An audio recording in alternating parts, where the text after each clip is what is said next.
میرے ساتھ بھی ایسا ہوتا ہے, مجھے بھی لوگ زچ کرتے ہیں بعض دفعہ. بھی میں ایک ایئرپورٹ پہ بیٹھا ہوا تھا تو بہت زیادہ تھک گیا تھا, بہت تھک گیا تھا. میرا خیال ہے ایک دن میں 100-150 سیلفیاں لی ہوں گی. آپ بتاؤ ایک آدمی کے ساتھ 100-150 سیلفیاں جب ایک دن میں لی جائیں اس کی حالت کیا ہو جائے گی. تو میں جب ایئرپورٹ پہ آ کے بیٹھا, میں نے ایئرپورٹ میں کسی جاننے والے سے رابطہ کیا کہ مجھے کسی اکیلے جگہ پہ بٹھاؤ جہاں کوئی نہ ہو, میں بہت زیادہ تھک گیا ہوں, اور رات 2 دن سے جگا ہوا بھی تھا, بیانات کا سلسلہ تھا, بہت میں نے کہا تھک گیا ہوں, میرے سب کسی سے ملا نہیں جا رہا. تو انہوں نے مجھے کہیں اکیلے میں بٹھا دیا, کسی نے دیکھ لیا, وہ صاحب دوڑتے ہوئے آئے. کسی دوڑتے ہوئے آدمی کو بھگانا بڑا مشکل کام ہے. میرے ساتھ آ کے بیٹھ گئے, پہلے تو اس کو ہٹایا گارڈ کو, بولے میں بیٹھنا چاہتا ہوں, تشریف رکھیں. پھر وہ ایران توران باتیں, دیکھ بھی رہے میری آنکھیں سرخ ہو رہی تھیں جاگ جاگ کے نا, دیکھ بھی رہے میری آنکھیں کیا ہو رہی ہیں, سرخ. باتیں کیے جا رہے ہیں یوں فلانا ڈمکانا, میں یہ جھوم رہا ہوں. پھر مجھے کہتے ہیں میں نے آپ کو زچ تو نہیں کر دیا مفتی صاحب, کہیں میں آپ کو تنگ تو نہیں کر رہا. میں کیا بولوں گا, نہیں ماشاءاللہ بڑی خوشی آپ سے, میں یہی بول رہا تھا, نہیں ماشاءاللہ بڑی خوشی آپ سے مل کے, بہت مزہ آ رہا ہے جی ارشاد. پھر وہ بتانے لگے یوں فلانا, وہ فلانا نہیں ہے مجھے. میں نے کہا نہیں ہے. کہہ رہے ہے. میں نے کہا اچھا پھر ہے, پھر آپ خود ہی بول رہے ہو نہیں ہے, کبھی بولتے ہو نہیں ہے, کبھی بولتے ہو ہے. مجھے ایک لفظ سمجھ میں نہیں آ رہا یہ بیچارے کیا کہہ رہے ہیں. وہی بات ہے, لیکن میں اگر ذرا سا بول دوں گا یار میں تھکا ہوا ہوں آپ چلے جاؤ, تو پتہ ہے کیا ہوگا, زندگی بھر کے لیے ایک اسٹیٹمنٹ کہ مفتی صاحب جو ہیں بیان میں تو بڑے خوش مزاج نظر آتے ہیں, ریئل لائف میں جب ان سے ملنے گئے تھے تو انہوں نے ساتھ بیٹھے ہوئے آدمی کو اٹھا دیا. اب ایئرپورٹ پہ تو گارڈ بھی نہیں ہوتے نا ساتھ میں, تو ساتھ بیٹھے ہوئے آدمی کو ساری, تو اس لیے ہمیں تحمل ہی کرنا پڑتا ہے. میں نے کہا جی ٹھیک ہے, بیٹھا رہا ایسے بیٹھا رہا. پھر مجھے افسوس اس وقت جو کہہ رہے ہیں آپ کو میں نے پریشان تو نہیں کیا, یعنی ٹیکا لگا رہے ہو, آپ بولے تکلیف تو نہیں ہو رہی ہے. دیکھ بھی رہے میری آنکھیں سرخ ہو رہی ہیں جاگ جاگ کے, لیکن بہرحال میں نے یہی سوچا, یہی سوچ کے میں صبر کرتا ہوں یار ہماری اوقات نہیں ہے. لوگ اگر محبت کر رہے ہیں تو ہماری اوقات محبت کی ہے نہیں, تو اگر اللہ نے ٹوٹی پھوٹی عزت دے دی ہے تو اس کو بس کوشش کرو, اس پہ شکر ادا کرو اللہ کا. لیکن حقیقت یہ ہے کہ دیکھو ہر انسان کی جو برداشت ہے نا وہ ایک حد ہوتی ہے. بالکل اللہ نے پتھر جیسا کسی کو نہیں بنایا کہ اس کو کچھ ہو ہی نہیں, تو ایسا نہیں ہو سکتا کہ سب آتے رہیں لائن لگی رہے. پھر سیلفیاں بھی ایسے نہیں ہوتی یوں کر کے ایک سیلفی, نہیں یہ والی صحیح نہیں آئی دوبارہ, یہ فرنٹ کیمرے سے تھی, اب بیک کیمرے سے. تو وہ کسی کو موبائل پکڑا کے, اس میں آپ مسکرا نہیں رہے تھے, تھوڑا سا مسکرائیں. تو ایک آدمی جب اتنا ٹائم لے گا, پھر دوسرا, پھر تیسرا, پھر چوتھا, پھر پانچواں, پھر چھٹا, پھر ساتواں. ابھی میں آذربائیجان جا رہا تھا تو یہاں کراچی پہ اس طرح بہت زیادہ ہو گیا نا, ہر دفعہ نہیں ہوتا, بعض دفعہ ایسا بھی ہوتا ہے کوئی بندہ نہیں آتا, ایسے ٹیڑھی نگاہوں سے لوگ دیکھ رہے ہوتے ہیں وہی آ گیا 4 شادیوں والا.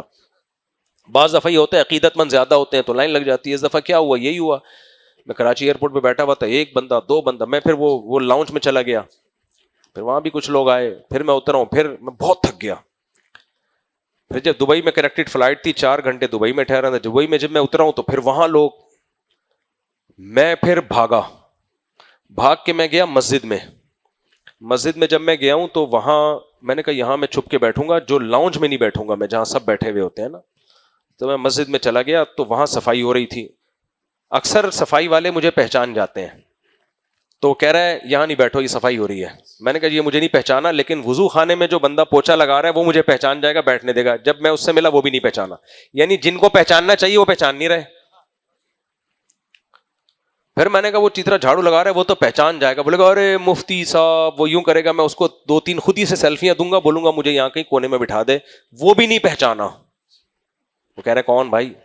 میں نے کہا یار جن لوگوں کو پہچاننا چاہیے وہ پہچان نہیں رہے, باقی سب پہچان رہے. انہوں نے بھی نکال دیا, نکلو بھائی یہاں سے. اب میں جیسے ہی باہر مسجد سے نکلا ہوں پھر 4 آدمی نے مجھے, ارے مفتی صاحب. پتہ ہے میری حالت کیا تھی؟ امامہ تھا اور یہ یوں کر کے میں بھاگ رہا ہوں.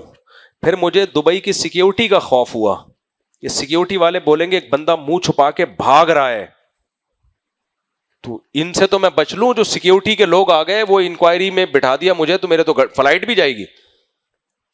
تھوڑی دیر میں یوں کر کے بھاگا, 3-4 آدمی میرے پیچھے لڑکے انڈیا کے تھے ماشاءاللہ, بھاگ رہے. میں آگے تگڑ, میں نے ٹن مارا, واش روم میں گھسا ہوں. میں دیکھا تو لیڈیز واش روم, وہ لڑکوں نے پیچھے بولا یہ لیڈیز واش روم ہے, بھاگا, پھر میں واپس مسجد میں بیٹھا ہوں, جھوٹ نہیں بولوں گا, ویسے بھی نہیں بولوں گا انشاءاللہ, مسجد کے باہر بھی ہوتا, لیڈیز واش روم میں افراتفری میں. پھر میں وہاں سے واپس آیا, وہ چاروں نے گرفتار کیا. میں نے کہا جی, میں بدتمیزی نہیں کرتا کسی سے بھی, بدتمیزی نہیں, میں نے ایک سے بھی نہیں کہا کہ نہیں کیا ہے مذاق بنانا, مسکرا کے ہاں بڑی خوشی آپ سے مل کے. خود سوچو تکلف کے ساتھ اتنی گھنٹوں مسکرانا اور ہر ایک سے یہ کہنا مجھے بھی بڑی خوشی ماشاءاللہ, کہاں سے, پورا پروٹوکول دیا ان چاروں کو. ان کو میں نے کہا کسی کو بتانا نہیں یار, انہوں نے کہا نہیں بتائیں گے. پھر میں دوسری مسجد میں گھسا, پوری پیک ہوئی ہوئی تھی, وہ سب جنازوں کی طرح لیٹے ہوئے تھے اس میں.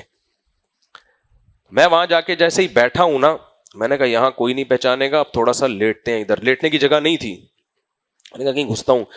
ایک انڈین تھا, اس نے یوں سوتے ہوئے نا چادر اٹھا کے مجھے دیکھا, اب نیند میں تھا تو وہ اس کو پہچان میں نہیں, جیسے کہ میں نے منہ یوں کر لیا, ایسے میں ہو گیا, پگڑی میں نے اتار دی تھی تاکہ پہچان میں نہ ہو, تو میں تھوڑا سا یوں ہو گیا نا. اس کو شک ہوا, اس کا خیال تھا کہ ایسا کیسے ہو سکتا ہے یار, یہ یہاں بندہ آ گیا. چادر جیسی اوپر کی میں نے یوں کر لیا. پھر ایک دوسرے کو میں نے دیکھا یوں منڈی اٹھا کے یوں جیسی کر رہے ہیں, میں نے پھر ویسے. آدھا پونا گھنٹہ یہ کھیل میں نے کھیلا ہے. اتنے میں وہ 4 بندے 2-4 لوگوں کو اور لے آئے.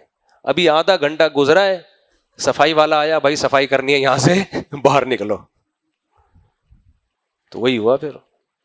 پھر جب میں آذربائیجان سے واپس آ رہا تھا تو میں نے دبئی میں کسی جاننے والے کو فون کیا. میں نے کہا بھائی میرے کو دبئی میں نا ایئرپورٹ پہ 4-5 گھنٹے رہنا ہے, کوئی ایسا کمرہ مجھے دلا دے جہاں جنات بھی نہ ہو. تو اس نے, اللہ اس کو جزائے خیر دے, اس نے میرے لیے کمرے کا انتظام کیا. سیکیورٹی گارڈ کا کمرہ تھا, مجھے گھسا دیا اس میں, بالکل ایسے منہ چھپا کے نا, ایسے جیسے کچھ اشتہاری مجرم کو نہیں لے جا رہے ہوتے, اس طرح لے جا کے کمرے میں بٹھایا. اب آپ آگے سنیں کیا ہوا. کہانیاں سنانے کا شوق نہیں ہے, صرف یہ بتا رہا ہوں کہ بڑا مشکل مسئلے ہوتے ہیں یہ. تو اتنے میں وہ جو سیکیورٹی گارڈ کی کوئی خاتون تھی, اس نے کہا کہ نوک کیا گیٹ. میں نے کہا جی. کہتے ہیں کوئی آپ کے جاننے والے آپ سے ملنے کے لیے آئے ہیں. میں نے کہا جاننے والا کون آ گیا بھائی, انہوں نے آپ کو آتے ہوئے دیکھا. میں نے کہا بھیجیں. وہ بندہ آیا, بیٹھ گیا اور سنایا کیا ہو رہا ہے, ہاں ایسے جیسے پرانے بچھڑے ہوئے یار نہیں ہوتے. آدھا پونا گھنٹہ بیٹھا ہے, پھر کہتے ہیں آپ تھکے ہوئے ہوں گے, بلا وجہ میں آپ کو ٹینشن دے رہا ہوں. میں نے کہا میں یہ صبر سے کام ہی لیتا ہوں, میں نہیں کبھی طنز نہیں کرتا. نہیں تم نے میرا ٹائم ضائع کیا.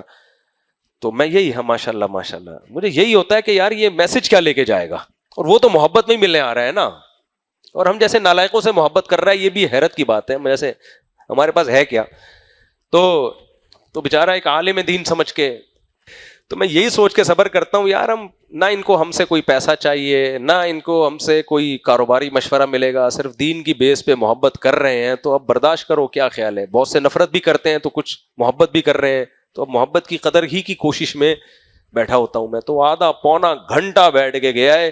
پھر وہ گارڈ میرے لیے کھانا, وہ جو سیکیورٹی گارڈ تھے, کھانا منگوایا, بھوک لگ رہی تھی, کھانے میں بھی وہ بیٹھنے لگے تھے. تو میں نے پوچھا ہی نہیں, تو کیونکہ میں نے اس لیے نہیں پوچھا, میں نے کہا میں بول دوں گا نا کھانا تو کہیں گے ہاں, تو یہ گھنٹہ بیٹھ جائے گا یہاں پہ. تو میں نے پوچھا ہی نہیں, تو انہوں نے بھی شکر ہی نہیں کہا. ورنہ بہت سے لوگ کہتے ہیں آپ کے ساتھ کھانا کھانے کا بھی ایک ایکسپیرینس ہو جائے, علماء کا بچا ہوا کھانے میں بڑا ثواب ہے, تو میں کیا کر لیتا. تو اس لیے میرے بھائی یہ تو خیر بات یہاں سے شروع ہوئی تھی کہ دفتروں میں بھی ایسا ہوتا ہے, لوگ کسی کا مذاق اڑا رہے ہوتے ہیں, وہ بیچارہ ڈپریشن میں جا رہا ہوتا ہے, پاگل. میں نے اپنے زندگی میں پاگل ہوتے ہوئے دیکھا ہے لوگوں کو. ہمارے محلے میں ایک بیچارہ غریب لڑکا تھا, وہ رومال بچا کے چیزیں بیچتا تھا, ٹافیاں وافیاں, لڑکے اس کا مذاق اڑاتے تھے. اتنا مذاق اڑایا اس کا, وہ پاگل ہو گیا, پاگل خانے میں داخل ہوا, پتھر مارتا تھا لوگوں کو, اور اسی پاگل ہونے کی حالت میں اس کی ڈیتھ ہوئی ہے. کیونکہ جب ایک دفعہ کوئی ایسا ہو جاتا ہے, لوگ پھر اس بچے اس کا اور زیادہ ریکارڈ لگاتے ہیں. تو یہ حرام ہے, ناجائز ہے, کسی کے ساتھ اس طرح مت کرو.